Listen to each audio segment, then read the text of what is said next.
Russiano. If I was going to marry a bird, I would marry a king parrot. And Michael Lucas. You can't be unhappy when you're stuffing that in your mouth. This is Emsolation. I just want you guys to be aware of them, to look after them, to not put perfume in them, to get them checked, to have your pap test. I don't necessarily want a macrame vagina life-size hanging on my wall. You're in Emsolation. Well, hello there and welcome to Emsolation. My name is Em Russiano. I'm a writer, a singer, a stand-up comedian, a maximalist power queen, and I will be your spiritual guide over the next 50 or so minutes. Joining me shortly will be my best friend since I was 11, Australian screenwriter, Mr. Michael Lucas. And together we bring you this podcast, Emsolation, every Thursday, and it's full of the things that we've just enjoyed during the week. And I was explaining it to another person this week in the industry, in a very important meeting I was in, and he said to me, well, what do you talk about? How would you explain your podcast to someone who'd never listened to it? And I said, look, to be honest, we have a wide variety of things that we're interested in. We are both pop culture fiends. We also love politics. There's a lot of dick chat. Just things that, I don't know, I always know what we're going to do each week. When the topic just kind of gets in my tummy, I get a bit of a fizz. It's a fizzy stream, so get busy with the fizzy soda stream. That's fizzy. I fall a bit in love, and that's my gut instinct on it. And there's no theme or plan. And the way that the show comes together would make any broadcast radio producer traditional. It would make them ill. It's very much on the feel and vibe.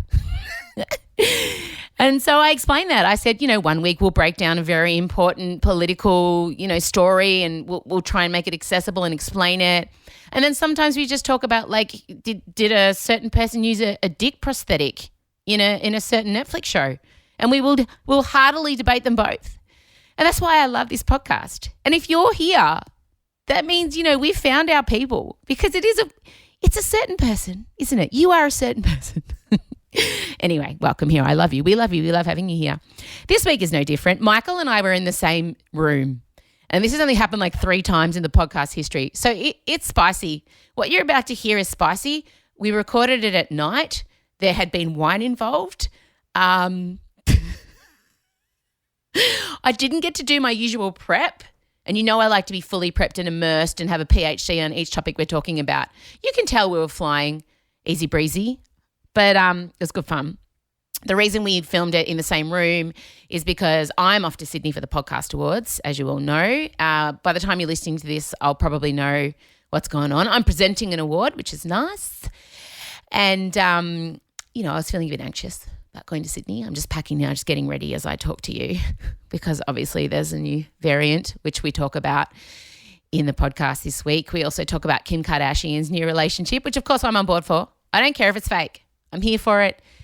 And also, look, if you follow me on social media, I had a DM from a lady who was very unhappy with the way I was kind of talking about my neurodiversity.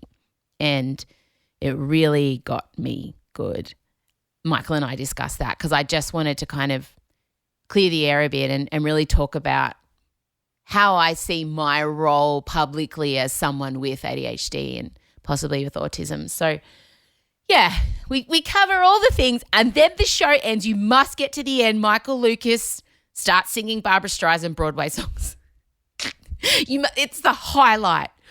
Right at the end before we go, because obviously the legendary Stephen Sondheim died, and famous Broadway playwright, composer, and we wanted to tip our cap to him. And then Michael talked about how he grew up listening to Barbra Streisand sing Broadway songs, and then he started singing it. It is amazing. I think it's my favourite ever section of the podcast that we've ever done.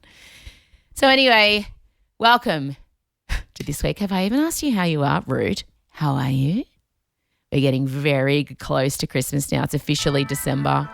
So I have to acknowledge that Christmas is coming.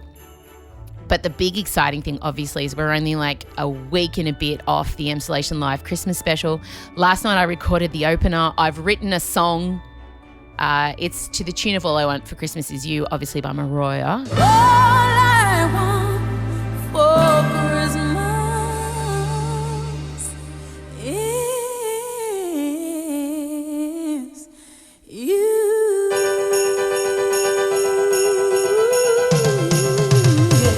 I've written it from the perspective of, say, a 35 to 50-year-old, 60-year-old woman, 70-year-old woman being asked what she'd like. And imagine if we actually truthfully answered that question. So there's a whole opener involved that's going to play before the show airs, and tickets are turning over now. You guys are getting it. You guys are understanding that this is an event, and also this is you saying, hey, we think people like Em and Michael and Challa and the thing that they make should be on telly. Good evening and welcome to television. It's just my bit of, it's very exciting that I'm able to finally kind of make this camp, topical, heartfelt TV show, and you guys are directly funding it with the ticket sales. So thank you for that.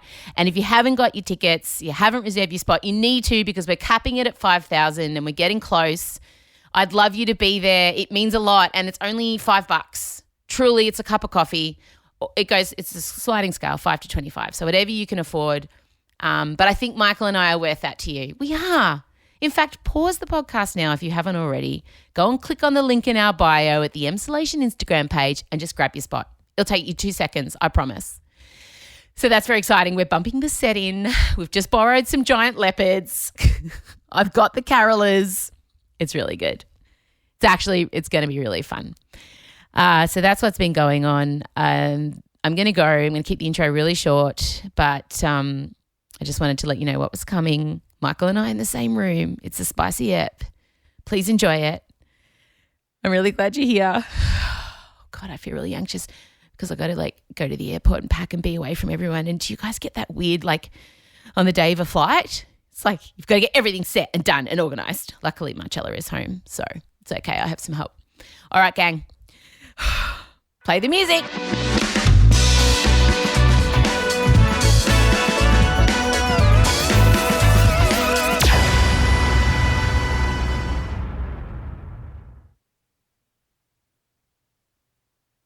Em Rusciano and Michael Lucas. This is Emsolation. All right. Good time to lash out when you're unprepared. Can't see that not paying off. Fuck. Well, for a treat for everyone, Michael Lucas and I are in the same room, so I can't welcome you on to say hi. I'd still appreciate a welcome. Please welcome 16-time AACTA Award nominee, Michael Lucas. Wow, she is in a spiky mood today. I'm just keeping it real. I'm just speaking my truth. Oh, yeah, because you're so restrained with the truth normally. Actually, can we just pause there? I am. You know me It's true. deeply, intimately. I am restrained with the truth. There's 30% of you that people don't see for their own safety, for their own health and safety and that of other people.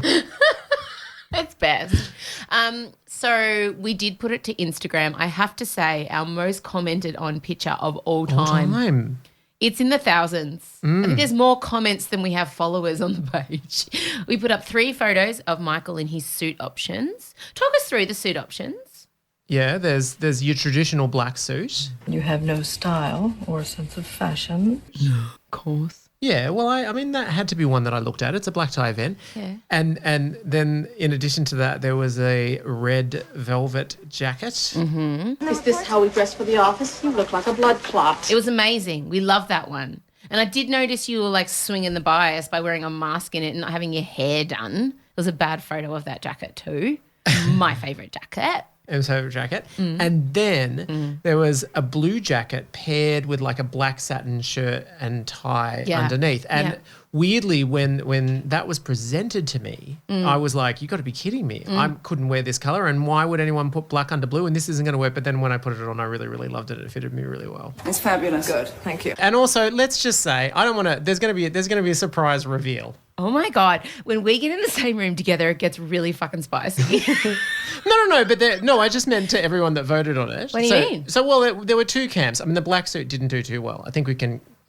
Yeah. That was very low votes. So it was kind of like there were a lot of people that were up for the blue. Yeah. There was some celebrity blue. I know. I saw. And there was some celebrity red fans. Yes. But So they were the number 1 and number 2. Okay, but there is a Ru-veal. Good luck, and don't fuck it up. There's a Ru-veal. Yeah. I know the Ru-veal, don't I? I'm just going to say that both camps are going to be winners in a way.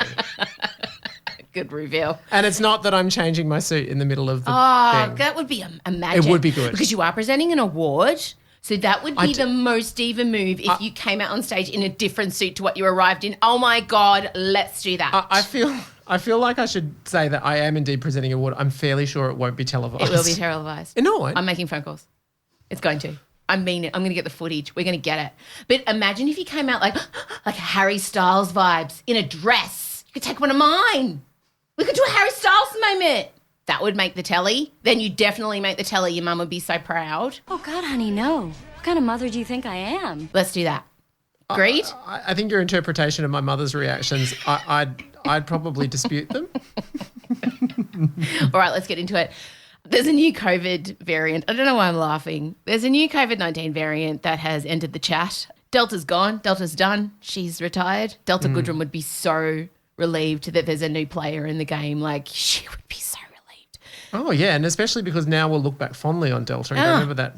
Oh, yeah, she was born to try. This one, like, they've said, guys, don't worry about it. It's not too bad. It'll be fine. And we're going to call it Omicron. I think in actual fact it's called Omicron. Omicron.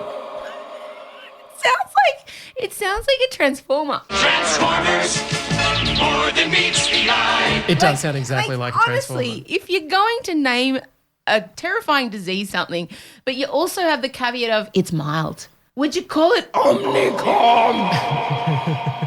I don't understand. Who is in charge of picking the names? Because there's someone in charge of picking hurricane names, tornado names. There is, and they go. Ladies. They go through the letters of the alphabet. That is quite sexist. A hurricane's never named after men. Patriarchy. Really? Well, yeah, but then again... Has there ever been a Hurricane Bruce? Good day, Bruce. Oh, hello, Bruce. How are you, Bruce? Oh, my God. I've just realised something. Yeah, but it isn't. But hurricanes are powerful and You think that's why they name it after women, not that they fucking destroy everything in their path? You think it's because they're powerful? No fucking way. Patriarchy. No, I think it's actually probably... I think the nature of it is more that, like... it is misogynist because it's like they're saying, oh, some women are impossible. Yes. Yeah. It's so misogynist. It's like there's a department who names men's deodorant and women's deodorant. Mm-hmm. So with the women, you've got flower, bouquet, blush, dove. And then with the men, you've got axe, ice, gun. Like, it's the same thing here. There's some lovely person who's naming all the hurricanes and then someone at the infectious disease department's gone, I know what we need to do. Omnicom. It feels like, something out of Transformers, or it also feels a bit Harry Potter. Like, I think the next variant should be called Dementor. Expecto Patronum. Guys, don't worry. It's just a light COVID. We're calling it Ultra Megatron Death. This is the next COVID variant. But no, we're calling it Deathmaker Infinity. Don't be alarmed. Guys, new variant. It's called This Is the End. We're all going to die. It's fine. Get your booster shot. It's called Apocalypto, but still go to Westfield to do your Christmas shopping. Oh my God, don't joke. We're not joking. We're just a bit we're joking. But we're not joking about COVID. We're just talking about the stupidity of the names. Oh my God. Anyway. This one doesn't have a name. It's actually, its title is just going to be a gif of someone's face melting. It's just the infinity sign. It's just the infinity sign. Guys, don't worry. It's We're calling this one worse than a nuclear holocaust Alpatron. It's going to be fine. Guys, just get another booster. We're going in for our 5th booster. But New South Wales Health, let's get serial. New South Wales Health have confirmed. I knew this was going to go off the rails when we can see each other. It's not good. There is a modicum of professionalism when there's a screen between us. New South Wales Health have confirmed a traveller who arrived literally the day we shut the borders from South Africa, who, she went and visited every shop in Sydney because that's what they do. This is what COVID positive cases do. Maybe they get a vibe. God, I'm gonna be in lockdown for a bit. I better go to every fucking Bunnings and Westfield that I can touch. Let's not forget barbecues galore. What? Who are these people having barbecues? God, There's terrible publicity for them. So she's gone everywhere, and then so there's 27 new hotspots, and the thing with Omicron, is that it's got, as you said to me, it's got multiple spike mutations. What does that mean? Do you know what that means? Yeah, well, yeah. The way that diseases evolve is, they develop mutations. And so the spike is what the cells use to attach to us. And so our vaccines are sit there to try and like stop those spikes attaching. That's what when the vaccines are effective. Yeah. But this one's got multiple. Yeah, so it's got different spikes. So it's like, we don't know what the vaccine will do. Will the vaccine hold up against these spikes? And the answer probably is it's almost definitely going to hold up to some extent, but it's just how much. Thank you, epidemiologist Michael Lucas. That was a very good explanation.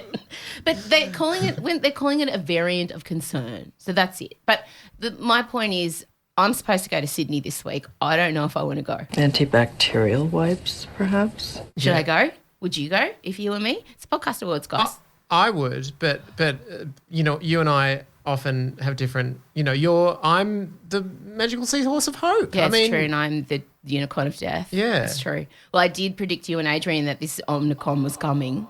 It sounds like a Superman villain. I can't get over the name. You didn't say the word Omicron, but... It's coming. Okay. Here it is. So I feel like you should just do a blanket statement, which is just like dark times are coming, and then you can just pull that out every single day. That could be the name of the next variant. But you've got it. Dark times. Dark times are coming. Yeah, right. But guys, it's fine. It's just a variant of concern.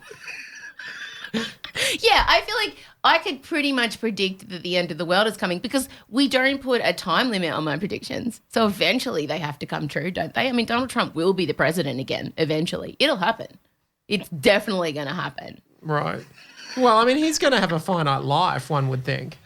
Yeah. So it'd want to be happening pretty soon. Yeah. It will. 2024. Yeah, okay. 100%. You know I'm right. I think we should start time stamping your predictions. Nah, that would be fun. So, look, to our New South Wales friends, we are joking and, it's a stupid name. I can't get off it. But it would be scary. I would be scared if I was in New South Wales. But what I would be scared of is that Dom Perrottet doesn't take it as seriously as Gladys did. And my concern is he's just going to keep rolling out the opening. Like they're talking about getting rid of masks. Mm-hmm. My concern if I was a Sydney resident would be what if we need to suddenly lock down? What if we actually do need to do something quickly? And this guy's he doesn't really want to shut the economy down again. So wouldn't you be worried? Yeah, but also I'd be cautioning it by saying that, we still don't know that much about this one yet. Because it's mostly been spreading in Africa and unfortunately their vaccine rates are low there. So people really don't know yet how the vaccine works on it and we might be all right. We just don't know. Okay. We do know that on the face of it, it doesn't, although it's more transmissible, it doesn't seem more severe. In fact, there's evidence to suggest it's less severe. So that's one thing in the... Yeah. But it's just we're so hardwired. I did see a great tweet that was like, we went into this pandemic and we thought, we were watching something like Breaking Bad. It contained 5 seasons. Now it's like we're in Grey's Anatomy. It's an 18-season run. That's still going, that show. I know, amazing. Marcella watches it. Yeah. And Meredith Grey is still there. Still there. She's still there. Yeah. God, that's so impressive. I'll get weird in my ethics and I won't sleep tonight. I just really want to obviously say COVID is not a joke. Obviously, it was very serious and it was a horrible thing. We are separating the disease to the idiots that name it. That's it.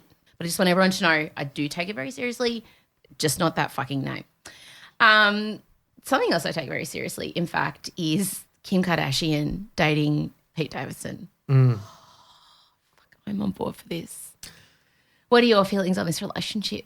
I won't surprise many listeners to know they were close to nil for quite a period of time, but I have subsequently, I've now got on board because we've sort of ended up in an argument. Well, typically, Em expressed a conspiracy theory about this relationship, so then I had to research so I could dispute her theory, and now I'm intrigued by it. Oh, come on! So, obviously, for those of you who don't know, Pete Davidson is a Saturday Night Live comic. And he probably most famously dated Ariana Grande for 3 years. He's also dated Kate Beckinsale. He has an amazing history with very hot women. He does. And I just want to get in that includes, for those of us that have watched Maid on Netflix, Margaret Qualley, who is Andy McDowell's daughter. He dated her. She's amazing. And then he also dated Cindy Crawford's daughter. So daughters of famous models seem to be a thing. And the lead in Bridgerton. Yeah. Phoebe. Someone. Yeah. So like what I obviously have come to the conclusion is that he has a magic dick. I love magic. It's like juggling, but it's definitely more confrontational, that's for sure. This guy's dick must be chef's kiss. Like it must be like Magic Dick Davidson. I'm pretty sure that's his nickname on the set of Saturday Night Live. Well, I think that's an understandable conclusion to draw because what else has he got going for him? On the face of it, he doesn't strike you as someone who is spectacularly attractive in other ways. Although presumably he's a really talented comedian. I've not seen that much of his work on Saturday Night Live. He is really quirky and weird and looks underfed and underslept. He does. And like he goes to Just Cuts for a bleach wash every once a month. Like we're calling them, I've already forgotten what their name is. Manic Pixie Dream Boy. Manic Pixie Dream Boys. Now I've just been learning about Manic Pixie Dream Boys. I looked up if I was a Manic Pixie Dream girl. I am not. You are not a Manic Pixie Dream Boy either. I'm sorry. Thank you. But the Manic Pixie Dream Boy is like Machine Gun Kelly, who obviously Megan Fox is dating. Yeah. Travis Barker, who Kourtney Kardashian is dating from Blink-182. Yeah. Timothy Chalamet. Harry Styles. Right. Yeah. Skinny. Yeah, skinny, alt, cool. Yeah. You know, it's sort of a bit of a vibe of are they hot or do they have a disease or both? Yeah, yeah. Are they hot or have they got the flu? Yeah. It's like pretty much I think Harry Styles is the healthiest one there. Oh, look. He's on the borderline of just being just standard hot. It's a sliding scale. It's a spectrum. Yeah. And Harry would be at the top. Yeah. And at the bottom would be, say, like Macaulay Culkin. Yeah. Kieran Culkin, I feel like, is on there somewhere. Yeah. Manic Pixie Boy. So I am wondering, there's lots of conspiracy theories going around about this relationship because it is quite strange. Also, there's a massive age difference. Again, high five Kim.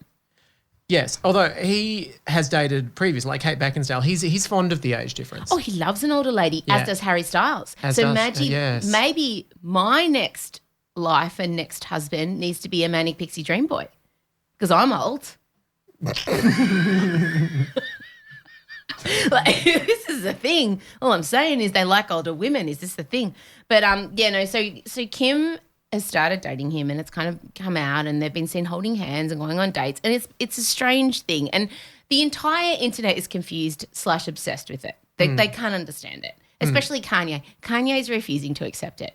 He cannot believe this is the person that he has been usurped by. And he's been filmed saying that he believes that God will bring him and Kim back together and it will be an example to all split families the world over. When God, who has already won and is so, brings Kanye together, there's going to be millions of families that are going to be influenced and see that they can overcome the work as a separation of trauma of the devil that's used to capitalize and keep people in misery while people step over homeless people to go to the Gucci store. I mean, there's nothing hotter when your ex says to his millions of followers that God's going to bring you back together. I mean, that would really fill me with confidence as his ex. But give us the conspiracy theory. I know you're sitting on it. I am, but I want to get there. So what was I going to say? Made me lose my train of thought. You know, I go on mental side quest. I'll just go to the conspiracy theory. So the conspiracy theory is, besides the fact he must have the best penis on the face of the planet, is that Kris Jenner fashioned this relationship because of the Astroworld disaster. Now, for those of you who don't know, there was a huge music festival involving Drake and Travis Scott, who is, oh God, you're testing me, my Kardashian knowledge, Kylie Jenner's baby daddy. Now, during his set, I think 8 people, possibly more, tragically died. He kept performing. He didn't stop. He's being sued. Him and Drake are now being sued for millions. And the conspiracy theory is that Kris Jenner decided that Kim needed to have this bizarro relationship to draw fire from her daughter's partner. But this is why this relationship has come out into the open. And it's gaining a lot of traction on TikTok. So basically, That's Em's way of saying it's almost verified. I Well. mean, the CIA has looked into it, or a lot of teenagers on TikTok. Either that or like Kim saw Courtney's and Megan's and just said, I want one of them. Find me one. Yeah. I dispute the theory. Why? And what the reason? What are your facts? I don't care for them. Go, tell me your facts. Well, it was like the first week in November when that horrible tragedy happened. Yes. But she had that moment on Saturday Night Live when they played Jasmine and Aladdin. That's how they met. Kissed. Yes, exactly. I want you to make me like Pinocchio, but like down there. You don't have to wish for that. Check it out, Jasmine. Wow, that is better, even though it's the wrong color. But you really didn't have to do that. I mean, I like you just the way you are. Now, are you going to kiss me or not? I sure am, Jasmine.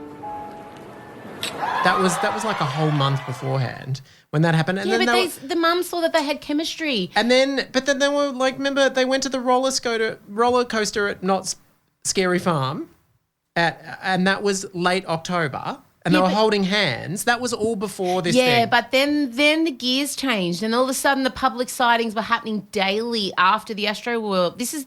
Mate, the TikTok sleuths have done a timeline. Don't you even worry. There are Excel spreadsheets. There are graphs.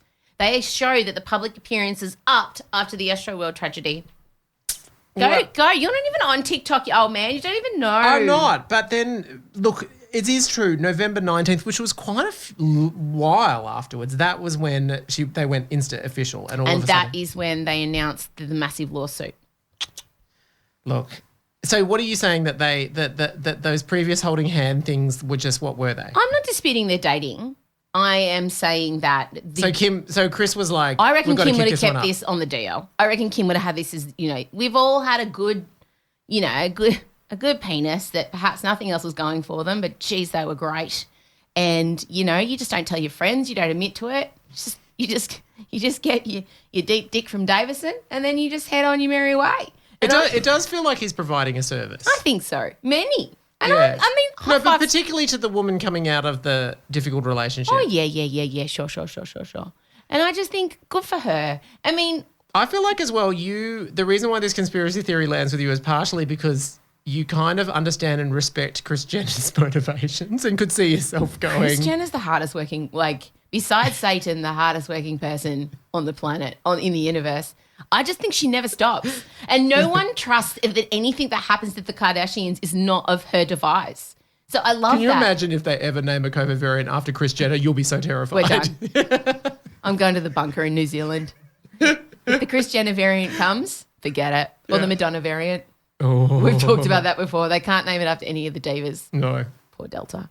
So, look, I'm following this closely and I'm going to do some more research on the Manic Magic Pixie Dream Boys. Manic Pixie Dream Boys. Manic Pixie, because Manic Pixie Dream Girl is a trope of a kind of woman in films. They've always got one bit of colour in their hair, like this, like a line of colour. What's a Manic Pixie Dream Girl from a film example? There's a film called Ruby Sparks. Yes. Where it's like a writer and he sort of writes himself a girlfriend and she's always like free spirited. No, actually. What's the one with the chick from New Girl? Zoe Deschanel. What was the one with her and Joseph Gordon-Levitt? 500 Days of Summer. Yes. I just don't feel comfortable being anyone's girlfriend. I don't actually feel comfortable being anyone's anything, That character, she's the archetypal Manic Pixie Dream Girl. So she's kind of like impulsive but pretty, but sort of likes to go on wild adventures and is kind of sexual but hard to pin down. So was that a thing? That was might pull out a little ukulele and sing a song. Picnics, yes. That sort of thing. Yeah. Ironic, gingham dresses. And she's like there to teach the man to step away from his difficult schedule and just sort of embrace the chaos of life and run through a sprinkler. In a meadow. There's always fresh flowers in her hair. Right. Yes, yeah. An effortless face. No makeup. It looks stunning in every light. Yeah, and so the Manic Pixie Dream Boy is sort of, like a less healthy version of that. Well, clearly. Yeah, skinnier version. Although all the Manic Pixie Dream Girls are also skinny. Yeah, obviously. right. Got it. I love these. See? It's educating. All right, we're going to go away. We're going to come back and all the fun stuff is gone.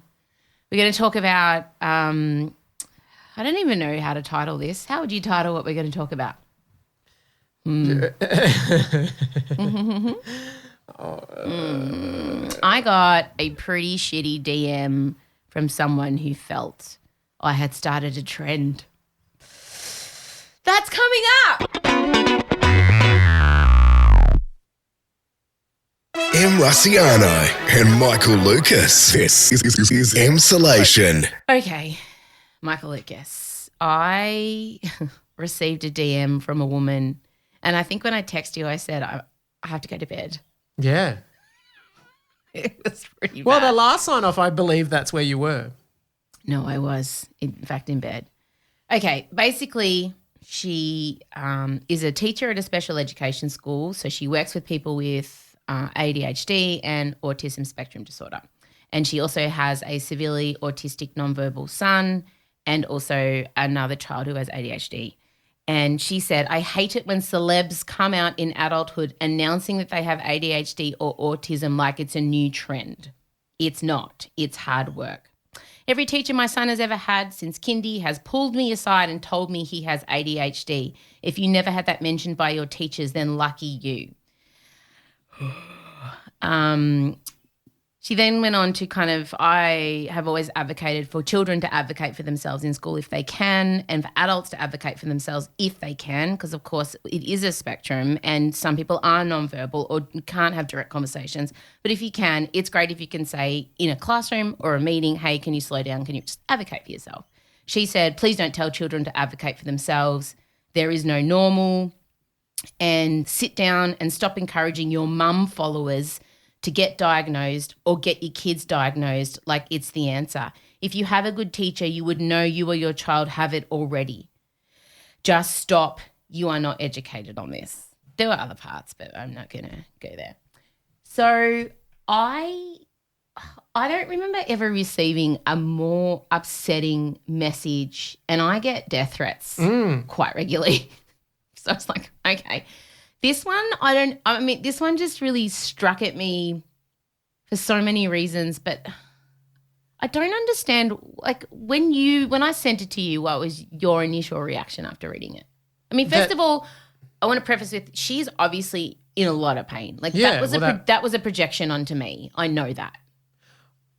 My first immediate reaction was I was struggling to sort of understand what she was accusing you of in the sense of, but hang on a second, like when she's sort of saying don't tell people to go and get diagnosed, but it sounded like she was saying because people will end up with false diagnoses or whatever like that. But obviously you've only ever advocated for people to go and, get it seen to by go through, and you've talked at length about how long the process is and all that sort of stuff. So I was sort of struggling to understand what the potential harm could be in what she saw as the harm in what you've done. At first I couldn't understand that. And then my second response was, I think she's she's obviously going through something horrible, and a lot of that frustration and anger, understandable, has been sort of projected onto you. Yeah. But I mean, if she does work in special education, she would know that someone like me would take that pretty hard, considering people with ADHD and with autism have rejection sensitivity dysphoria, are very sensitive to any sort of information like that, dwell on it, take it to heart, internalize it, all those things. And I did all of those things. She also accused me of clogging the system with my fans, which is just so ridiculous. Well, and also really, really brutal because it's an incredibly, you didn't have to speak about it at all. No, and sometimes I wish I didn't.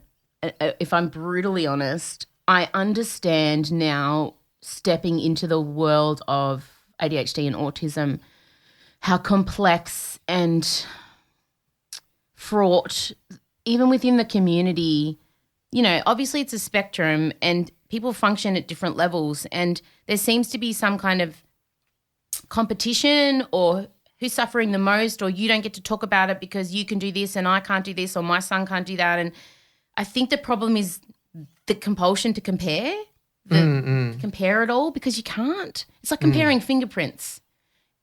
The way autism and ADHD affects one person, it will be vastly different in another. Like you don't really know how much of the sprinkles you're going to get of each, and you don't know how they're going to manifest. And so, I don't know, I felt for me I had to explain sure, on the surface, I seem to be very highly functioning and I've achieved a lot, but behind the scenes, I curate that. You guys don't see the dark stuff, and I don't owe you the dark stuff. I don't owe you that. And people seem to think unless I am like literally showing the videos where I am comatose in the fetal position on the floor, paralyzed, not being able to sleep, not being able to move, barely being able to string a sentence together, unless I'm like putting that online, then I don't have a right to talk about my neurodiversity. Well, and also as well that, yeah, there's no doubt a lot of what you're talking about, like if you're dealing with someone who is nonverbal and then that's a whole set of challenges that your situation isn't directly addressing, but that doesn't mean that you being open about what you experience isn't going to help a whole ton of people. And the only reason that you're doing it is because, you know, on a base level, you wish that there had been, you feel like if there had been someone like you sharing those experiences earlier, then things could have played out differently for you in a way that you would have valued. So that's why you're offering it. So it could be incredibly helpful. And maybe it's in the situation that she's in, you know, it's not necessarily relevant in that same way to where she's at, but that doesn't mean it doesn't have potentially life-changing value to other people. Exactly. Lots of other people. And me speaking about my experience does not minimize hers. It does not trivialize hers. I'm in no way comparing, and that is why I'm very careful to only ever speak about my own experience with everything that I'm going through with my brain. I only ever reference myself. I never make general statements about it, and if I make jokes about it, I try to make sure it's the light, easy stuff. But I just want everyone to know I speak about it on behalf of people who find it hard in the neurotypical society in the hope that it smooths the path. That's why I do it. And so there's no comparison. Basically, if you are neurodiverse on wherever you fall on that spectrum, I want to make life easier for you, regardless of where you are. And surely that can be seen as a positive thing. And there seems to be a lot of shame around speaking about it. And I've been contacted by so many people who said, oh, look, I didn't want to write publicly under the post because I have autism or I have ADHD, I have both. I don't want people to know that. My friends follow you. There seems to be a degree of shame around it. And I'm really proud of my brain, and I'm glad for my brain for so many reasons. And I want to help. There's so much shame, especially for women already just getting up and existing. There is so much shame around like cellulite and hair and body shape and just existing. You've got a wiring that you were born with that has nothing to do with you. It's just this, I didn't realize I was stepping into such a touchy minefield, and I've really gone through the ringer on this week and kind of come to the conclusion that I'm going to keep going because Odie was diagnosed and Elio's going to start going through the process. And yeah, I'm just going to keep doing it. But I do want to say to anyone who is neurodiverse or who has neurodiverse children, who has a child with autism, who's whatever, wherever you are in your life, I don't speak for you. I don't want to be your poster child. I don't want to be an advocate. I just want to tell my story in the hope that it helps other people. When you put out something so vulnerable, to have someone who themselves is clearly in pain say, I thought that was a bad move and you're damaging, and that's just the worst. That's a horrible thing to have to hear. But I would just put it in the perspective, if you can, of you know, that you have only ever offered your own experiences in the hope that some people might relate to them, which thousands of people have. I know, but still. Not everyone can, and you've been very clear about that. And you've been even more clear now, making it very clear that you can't speak for everyone. I don't know. I'm just doing my fucking best to honestly survive every day, aren't we? Isn't that what we're all doing? Like, at the end of it all, you just want to get into bed and go, yeah, I fucking did that day. Next. Well, it's also as well, and this comes up a lot, there's nothing that stings as more as when it's someone who is in, like, who's in a field or a community that you have, like every field and community is really, really big. But when it's someone who's in the big broad tent that you're in that's calling you out, it hurts way more. That's why the death threats don't hurt, because they're from angry white men. Angry white men, so you can just brush them all off. I mean, they're worrying, but obviously they're not going to make you, they're not going to drive you to the weighted blanket. This did, most certainly, and it was a hot night. But I do just want to say, like, I have spent my life feeling like I don't fit in anywhere, and I think that was another trigger in that the music community don't accept me because I'm a comedian. The comedian community don't accept me because I'm musical. You know, I'm not totally Italian. My mum's Australian. I didn't fit in at school. And I finally kind of thought I'd found the neurodiverse community of people who are just like wired like me. And then this woman telling me that I'm not enough. I don't have enough neurodiversity to talk about it was just the final like, for fuck's sake. Where do I fit? Although from my perspective, even though that was a really bad ground zero, I was really surprised. I feel like your progress it's actually been a marker of the good progress because that hurt and it knocked you for 6. But you were still able to sort of recalibrate and you wrote an amazing piece that you put up online. And then the next day, fucking spelling mistakes. That were minimal, very minimal. Just the odd apostrophe and nothing. Oh, my God, it's the worst. And because I didn't send it to anyone to read because I wouldn't have posted it. Normally you would have read it or Scott or Chella, but I'm like, nah, I'm just going to put it up. Yeah, no, well, it worked. It was not good. And then you were able to wake up the next day and move on in a functional way. Yes. And there would have been other stages in your life where, this could have been a month. Oh, yeah, therapy works, hashtag. Yes, bitch, work.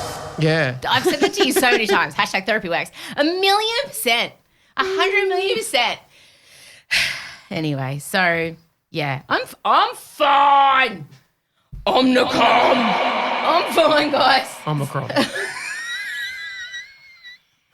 Fuck. This has been a weird old ep. Yeah. I don't know, Michael. I don't know. This is what I feel like saying right now. I'm going to take a sip of my wine. Guys, it's night time. It's not 9 o'clock in the morning. All right. Shall we go? Anything else that you want to say? Stephen Sondheim died. Oh, yeah. Should we doff our cap? I think we should. Tip of the cap, kind sir. Tip of the cap to Stephen Sondheim, who was so weird. We watched Tick Tick Boom on the weekend. We did. And his voice message was in it. There was a character played by Bradley Whitford, but then Josh Lyman from West Wing. There was an actual voice message. Anyway, and they played it in the Broadway movie. legend, composer. Musical theatre nerds will understand. Oh, deeply. Or anyone who grew up with the Barbara's Broadway albums, or indeed is obsessed with Madonna's performance on the Oscars when she sang Sooner or Later. I just feel like there's probably only one person that listens to this podcast that might even be on it that grew up listening to Barbara's. Is that me? Yeah. Oh, I don't know. That feels like a niche. Didn't your mother have it? Back to Broadway? Do you know, tragically, there's a great... It gets worse? Oh, yeah. It gets worse. There's a great Stephen Sondheim song that Barbara covers. Mm-hmm. It's called Putting It Together. Do you want to sing a bit? Yeah. Bit by bit, putting it together, piece by piece. And tragically, every time I'm working on a TV show, the soundtrack in my mind is that trying to make a work of art. First get the early confirmation, otherwise risky from the start. I'm always singing. Keep going. Keep going. Just the vision's no solution. Everything depends on execution. The art of making art. Oh, terrible. Is putting it together, piece by piece. Yeah. Anyway, you can get a bit of Barbara in there, and that is how I see myself working on television. I'm Barbra Streisand, and I don't know why, but I feel like she's got a tape measure, even though nothing I do ever requires a tape measure. Like a tailor, just like a tailor. That's right. Yeah, love that. Love that for you. So when you're making Newsreader Season 2 next year and we see the behind-the-scenes footage, just know that the internal monologue is... Well, you know, I think it's got to the point that I should edit together the behind-the-scenes footage to a montage to that song. Oh, my God. I think we might just have to get Liam to do it. Take us out with another favourite moment from the Barbra Streisand Broadway album. Just take us out with it. What's another favourite song? Oh, Ladies Who Lunch, which was also covered by Meryl. I mean, I'm really sounding it doesn't get gayer. I could keep going. Being Alive. This man was heterosexual till he was 28 years of age. 28.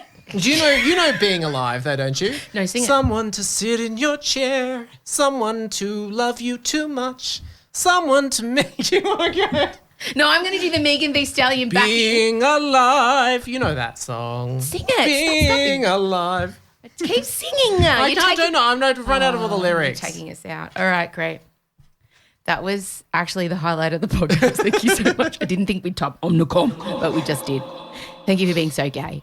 You're amazing. Well, hey, next time we speak, it's the AACTA Awards. Well, it'll be before, yes. We're going to do we're going to do before, and then I'm going to come and record a bit after. In fact, next time everyone hears from us, we'll know the outcome of what happened. We'll know, I mean, who knows? Maybe Omicron means I won't even be in Sydney. Oh. I think it'll be all right. I don't know yet. I haven't thought about it. But what I do know is I'm going to record little special bits when we know the results. Adrian did say, I don't want to alarm you. What? Well, because we're need to go back for Christmas because we've been separated from his Sydney family for so long. And so he sort of said, no, if it looks like the border's shutting, we are getting in that car, we're just driving. But I can't. I'll stand on the border. Like fucking Sandra D at the start of the drag race in Greece. You ain't gonna see me for Suko. No, she has the flags, but I'll do the opposite. Does that work? Isn't that Cha-Cha? Doesn't Cha-Cha do that? No, doesn't Sandy? No, Frenchie? Frenchie. Yeah. Who starts the race at the end of Greece? Oh, you've just had your gay card revoked. We race for pinks. Yeah. Pink slips. Pink slips. Registration papers. Who does it? Or is it? Who does it? I thought that was Cha-Cha. Was it Yeah, maybe. Was it Cha-Cha? Cha-Cha Ticorio. Cha-Cha Ticorio. Cha-Cha, who looks 55. No jokes. Totally. She was so old. It was amazing. Yeah. She made Stuck-Eye Channing look like a teenager. She totally did. So that will be me on the border.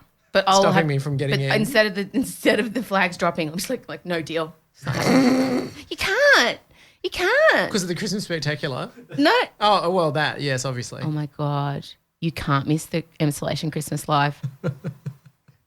Oh, fuck. It's Sophie's choice. Don't tell me what that movie's about. I never want to know. I don't know what her choice was, and I never want to know because I always want to be able to use that reference when there's a hard decision to make. Don't tell me. There better not be kids involved. I don't want to know. Is there a cliff? No. There are kids involved. No. Where? Sophie's choice. Don't tell me what that movie's about. Oh, my God. Oh, God, I've got so much to worry about. I think we need to do a podcast where I tell you what Sophie's choice is about one time and we record your ruin live reaction. No, don't. Please don't. I once don't ever tell me. Once I was at the gym and it was on as the midday movie. All right, guys, that's enough from us. We'll see you next week. Omicron. This is Emsolation. All right, we're done. Was that not the highlight of the Emsolation experience? Michael Lucas singing the Barbra Streisand song. Are you forever now going to piece by piece putting it together? Anytime you watch a Michael Lucas show now, know that that's what was going on in his head. I love it so much. Have a fantastic week. Oh, God, it's all happening. The next time we record and speak, the AACTA Awards will be in full swing. The podcast awards will have happened. We'll be gearing up for the live special. It's a big time of year for the podcast. This is like our third last ep for the year. Woo, woo, woo, woo. It's big times. It's exciting, big, good times that you are all a part of. And you're the reason it's happening. So thank you. Have a marvellous week. Remember to check out the socials. Marcella, my daughter, runs them at Emsolation Podcast on Instagram. Or if I've mentioned a picture or a person, there'll be a visual on the Instagram page. This is your Bible, your Cliff Notes. Go there and have a look. Make sure you're following us on the Spotify app and get your tickets to the Christmas Live special. And we will chat in a week.